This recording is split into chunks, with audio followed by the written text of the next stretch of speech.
पसंदीदा वो है जिसके अखलाक सबसे बेहतरीन हो।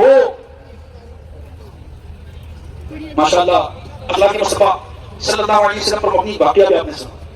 अच्छा, मेरे आका सल्लल्लाहु अलैहि वसल्लम ने जो तालीमात इरशाद फरमाई ना, ये आज सारी कायनात मिलकर जिसको सिविक सेंस कह रही है, एटिकेट कह रही है, वे ऑफ लिविंग लाइफ कह रही है, इन सबको एक तरफ रखा जाए, हुजूर इस्लाम की तालीमात का 1% भी नहीं। दुनिया पर्सनालिटी डेवलपमेंट के कोर्सेज करवा रही। मुझे मिलते हैं लोग, क्या जी साहब कौन सा कोर्स करूं मैं, मुझे थोड़ा बताइए, I want to reflect something in my personality, मेरी पर्सनालिटी में कुछ अच्छा हो जाए। मैं कहूँ यार तू शर्म वाली है, तू आखिरी नबी का कलमा पढ़ता है। अरे सारी दुनिया जिस नबी के कदमों से पर्सनालिटी डेवलपमेंट के कोर्सेज बना रही है फैजान से, उनके कोर्सेज तू करके सीखना चाहता है। अरे नबी का कलमा पढ़ता है, सीरत मुस्तफा पर कंप्लीट पर्सनालिटी डेवलपमेंट कोर्स है। आज पर्सनालिटी डेवलपमेंट की बात होती, भाई कैसे अच्छे बन जाए, हमारा कारोबार कैसे अच्छा हो जाए। मैं कहता हूँ अखलाक मुस्तफा पर अमल करो, कारोबार अच्छा हो जाएगा। इमाम आजम अबू हनीफा रहमतुल्लाह तआला अलैह इतने बड़े इमाम, करोड़ों हनफियों के इमाम, इमाम आजम अबू हनीफा रहमतुल्लाह तआला अलैह एट द सेम टाइम में बहुत बड़े बिजनेसमैन भी थे। बल्कि मैंने एक आलिम दीन की ज़बान ये बात सुनी, मैंने कहीं पढ़ा नहीं। आप फरमाते इमाम आजम की उस दौर में भी रोजाना की आमदन 3000-4000 दिरहम हुआ करती थी। कितनी हुआ करती थी? 3-4 हजार दिरहम। मैंने बेसिक कैलकुलेशन लगाया था ऐसा, आज के दौर में 70-75 हजार रुपए के लगभग बनता है। इमाम आजम का इतना बड़ा ट्रेड था, इतना बड़ा बिजनेस था। और बिजनेस किस तरह करते थे? अखलाक मुस्तफा को सबसे हाईएस्ट प्रायोरिटी देते थे, तालीमात मुस्तफा पर बेसिस रखते थे अपने बिजनेस का। हम क्या करते हैं, बिजनेस कैसे करते हैं पता है? हमें लगता है ज्यादा खाना कौन है जो ज्यादा बेवकूफ बना दे। क्या कर ले? ज्यादा बेवकूफ, हमें लगता है ज्यादा सही है, बहुत मास्टर आदमी है, बहुत मास्टर आदमी, ठंडा पिला के बोतल में उतार लेगा। ओ भाई, तालीम नबवी पर अमल करने वाले को कोई दुनिया में बना ही नहीं सकता है, क्योंकि वो किसी और बाजार में बिकता आ चुका है। इमाम आजम की बात में कर रहा था। इमाम आजम रहमतुल्लाह तआला अलैह इतने बड़े बिजनेसमैन थे, एक दिन कुछ माल था उसमें कुछ डिफेक्ट था, तो आप कहीं तशरीफ ले जा रहे थे, तो अपने यहाँ काम करता था, उसको कहा कि मैं जब सफर पर जा रहा हूँ, इतनी देरी में अगर कोई माल खरीदने और ये माल तुम बेचोगे तो बता देना ये डिफेक्ट है, बता कर बेचना और सौदा इस तरह करना। उसने कहा ठीक है हजरत, ऐसे ही करेंगे। तो हजरत चले गए सफर पर, वापस आए, आते हैं पहला सवाल, माल बिक गया? हजरत माल तो बिक गया। कौन सा वाला? हजरत सारा बिक गया। वो डिफेक्ट वाला? वो भी बिक गया। बता कर बेचा? हजरत भूल गया, बताना भूल गया, बताना भूल गया। अच्छा उसको जानते हो? हजरत जानता तो नहीं। कौन से शहर का है? वो भी नहीं जानता। उसका हुलिया तो ये याद ही नहीं है कि बेचा किसको है, बेच दिया। हम होते ना तो क्या बोलते, देखो मौलाना साहब पता तो दिया था ना इसको कि बेचना, गलती इसने की है ना, अब मैं थोड़ी ना नुकसान उठाऊंगा, और मैं ढूंढने की कोशिश भी करूंगा, मिल गया तो मिल गया।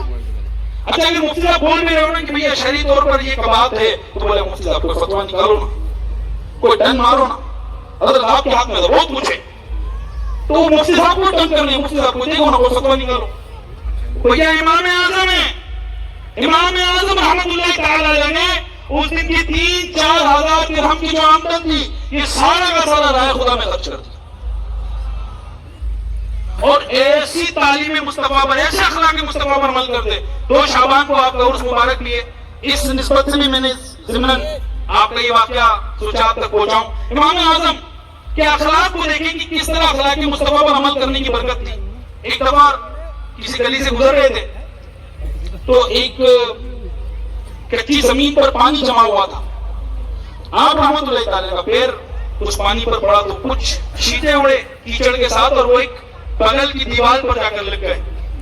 अच्छा हम हो ना तो हम अपने आप को देखें, हम बहुत अच्छे अखलाक वाले भी हो ना, तो कभी इतनी तवज्जो नहीं जाएगी कि ये दीवार पर छींटा उड़ा तो ये हुआ तो कुछ नहीं। बेचारा तो उड़िया का कुछ किया क्या? अच्छा वो आप भी जाएंगे जिसकी दीवार हो, बोले यार संभाल के तो चलो, क्या संभाल के चलो, पानी भरा हुआ ना हटाओ पानी, मतलब ठीक है वो ईट मारे तो पत्थर नहीं पहाड़ मारते हैं, वो बोलते हैं अखलाक तो मेरे अच्छे हैं। इमाम आजम के अखलाक थे, इमाम आजम वहां कोई देखने वाला नहीं था, लेकिन वो ये जानते हैं अल्लाह देख रहा है।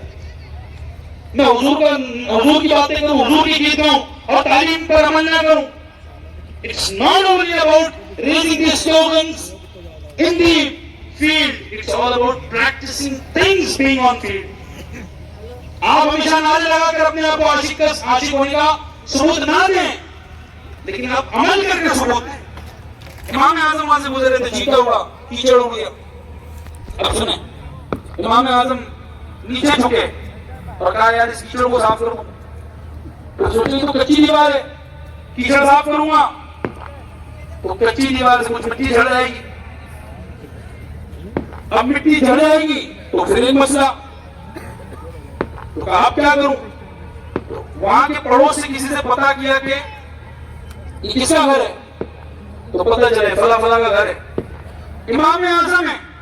हमारे यहाँ तो क्या है कि कोई करोड़ 2 करोड़ का आदमी हो जाए ना, कोई बोलता है उसको बोल देना कीचड़ उड़ा था, मैं आके देख लूंगा। अगर बहुत ज्यादा हो गया तो वैसे तो सोचेगा ही नहीं, वो उड़ गया होगा कीचड़। इमाम आजम है, क्या कहाँ रहता है वो? हजरत अभी तो यही घर तो यही है उसका, पता नहीं कहाँ है, पता करो। हजरत वो फला चौराहे पर बैठा है, इमाम आजम पैदल चौराहे पर। अच्छा मैं अगर आपकी तरफ आ रहा हूँ और आप मुझे जानते हो तो आप भी थोड़ा एक्शन दोगे ना कि यार ये इतना बड़ा आदमी मेरे तरफ क्यों मार रहा है? अब हाजी यूसुफ भाई मैं कहीं बैठा हूँ, हाजी यूसुफ भाई है, मैं भी थोड़ा अलर्ट हो जाऊंगा कि इतनी बड़ी पर्सनालिटी मेरी तरफ, ये उलमा में से कोई आया, मैं समझू इतना बड़ी पर्सनालिटी। अब अच्छा सिचुएशन क्या थी कि इमाम आजम ने उसे काफी वक्त पहले कर्ज हसना दिया हुआ था। अब जब उसने देखा यार ये तो हजरत आ रहे मेरी तरफ और मैंने तो माल इनको अभी तक दिया नहीं है, शायद इसीलिए आ रहे, तोड़ता हो गया। हजरत सुनिए मौलाना साहब, सूफी साहब, मैं पैसे दूंगा, थोड़ा मोहलत दे दो। इमाम आजम रिएक्शन क्या था इमाम आजम का? मैं तो पैसे के लिए नहीं आया हूँ, हमारे यहाँ वो ना, तो बोले अच्छा अब तो आया हूँ पहाड़ के नीचे, मैं तो आया था अपनी बात कर रहे हैं, अब तो आया हूँ पहाड़ के नीचे, पहले बात दूसरी करें, हमारा पैसे कब दे रहा है? इमाम आजम मैं तो पैसे के लिए नहीं आया हूँ, फिर हजरत कैसे आए? मैं दरअसल तुम्हारे घर के करीब से गुजर रहा था और वो चीता था, वो उड़ा और दीवार पर गया और मैंने जब नीचे झुका तो सोचा इसको साफ करूं, लेकिन साफ करता हुआ मिट्टी झड़ जाती। तो हजरत कैसे आना? वो एक तो पैसे लेके बैठा हुआ है, ऊपर से तू बातें इतनी कर रहा है। हम इमाम आजम है ना, वो जो सुनता है तो उसकी हैरानी की इंतहा नहीं है, ये कैसी दुनिया है, ऐसे लोग नहीं है, ये किसी तालीम है, ये तालीम में नहीं है। वो शख्स कहता हजरत उस दीवार की मिट्टी को छोड़ दो, उस पर गंदगी लगी और मेरे दिल की गंदगी आज आपने दूर कर दी, कलमा पढ़ाकर अपने मज़हब में मुझे भी शामिल कर लीजिए। होता क्या है? It's all about the characters that you showcase. हमारे कैरेक्टर है ना, अगर दीनी माहौल हो ना, 100-200 अच्छे नेक लोग खड़े हो, हजरत अस्सलाम वालेकुम, हजरत पानी लाऊं, चाय लाऊं, अरे आपका 4 दिन से खास रहा है, आपका बेचारा खास के मर रहा है, तुम हमारे हाथ चूम रहे हो, तुम्हारी अम्मा के घुटने का दर्द नहीं जा रहे। मैं ये नहीं कह रहा कि दीनी लोगों के हाथ नहीं चूमो, कतई ये मैसेज नहीं दे रहा, मैं मैसेज कुछ और ले रहा हूं। एमएलए साहब आ गए, अरे सर आप, अरे तुम्हारा बाप है जन्नत का दरवाजा, यू डोंट अंडरस्टैंड? ये एमएलए कहां तक ले जाएगा तुमको? इसके पीछे झंडा नहीं घूमता है, तुम्हारी अम्मा की कदमों के नीचे जन्नत है। वो तो समझ नहीं आई, वो तो बात जा नहीं रही है दिमाग में। हमारे अखलाक हमारे घरवालों की भी अच्छे नहीं है, जिस जो हमारे ऊपर है उसके साथ अखलाक अच्छे। ये क्या कर रहे हैं हम? कौन सी दुनिया में जी रहे हैं? नहीं ये तालीम नबवी है, नॉट दिस इज इस्लाम। आज तुम्हारी माँ तुम्हारे बाप परेशान है कि मेरा बेटा इज्जत से 2 जुमले बोल दे, लेकिन तुम्हारा टाइम ही नहीं है मेरे पास, तो इसी बोल दूं चल रहे था। अब आप पूछने को रहते हैं यार क्या कर रहे हैं? बैटरी नीचे रहे, बेचारा डरता है, सच में डरता है। आप लोग नहीं कोई नहीं डरता, वो भाई डरता है यार, तुमसे बात करने में डर लगता है उसे, तुमसे हिसाब किताब लेने में डर लगता है उसे। कभी सोचा यार उनकी भी जिंदगी है, कभी उनके साथ भी बैठूं, जरा 2 जुमले उनसे बात करूं, कभी मन उनका हल्का करूं। मैं आपको बताऊं, इंसान की कदर है ना इंसान के जाने के बाद ही होती। इस महफिल में जिससे अपा नहीं होंगे उसके पास ज्यादा जाकर पूछना कैसा लगता है यार, यार छत होते हुए भी ऐसा लगता है हवा पानी सब आ गई मेरे ऊपर, अकेला हो गया, टूट गया। वो थे ना तो हिम्मत बंदी थी। मेरे अब्बा 2 महीने के मुंबई में नहीं थे मेरे पास। आप यकीन करना मैं डिप्रेशन में मरीज हो जाता अगर कुछ दिन नहीं होते तो। मैं उनको फोन रहा, कहाँ हो, जल्दी आओ, और क्या करना है। मैंने कहा कुछ नहीं पता, तुम मुंबई आओ। और भाई मैं तो क्या करूंगा वहां आकर। मैंने कहा बस तुम्हारा साया ही काफी है, तुम बैठे रहते हो तो मुझे लगता है मैं सारी दुनिया से क्या लड़ सकता हूं। तुम्हारी स्ट्रेंथ तुम्हारा बाप है, जो तुम्हारा बाप कर सकता है ना। मैं कहता हूं ये सारी कायनात की लोगों की तरफ तुम जाते हो, अगर थोड़ा ताबीज लिख तो बरकत हो जाए। अरे तुम्हारे बाप के कदमों के ऊपर दुकान में डराओ तो सही, इसे दो तो सही, रिस्क तोड़ कर आएगा। तुम बस भागो, दुनिया के पीछे भागो। तुम्हारी अम्मा के पास जाकर देखो तो सही यार, जब आई थी ना शादी करके, जब तुम नहीं पैदा हुए तो जवान था, जब तुम पैदा हुए तो उसकी जिंदगी में कोई और चीज रही नहीं, उसे बस एक ही चीज सीखी थी, आप ही आप थे। उसकी जिंदगी में सर्कल आप थे, उसका सोना आपके हिसाब से, उसका जागना आपके हिसाब से, उसका खाना आपके हिसाब से, उसका जीना आपके हिसाब से। आपका दिल करे तो दूध पीना है वो पिलाती थी, आपका दिल करे रात में पेशाब करने उठती थी। इतनी ठंडी ठंडी रातों में भी उस गद्दे पर जब तुम पेशाब करते थे तो तुम्हें मारती नहीं थी, बल्कि गद्दे के उस साइड जहां पेशाब होती थी तुम्हारी अम्मा सोती थी और तुम्हें सूखे में सुलाती थी। मैसेज लेकर जाए, बहुत हो गया। तुम्हारा बाप तुमसे नाराज है, तुम दुनिया की रजा के पीछे लगे हो। ये कभी तो ऐसा होना यार कि मैं जाऊं और मेरा बाप लेटा हुआ, मैं जाऊं और दोनों पैरों को पकड़ के अब्बा सब खैरियत है, और बाप तो फूट जाएगा, बह जाएगा आंसुओं में, इसे क्या हो गया है। एक मशवरा दूं, आज घर जाओगे ना, जिससे अब्बा जिंदा हो ना, जाते साथ ना जोर से गले से लगा देना और लगा के कानों में कहना अब्बा बस सुनो, कुछ गलती हुई तो माफ कर दे, कभी कुछ कह दिया होगा तो माफ कर दे।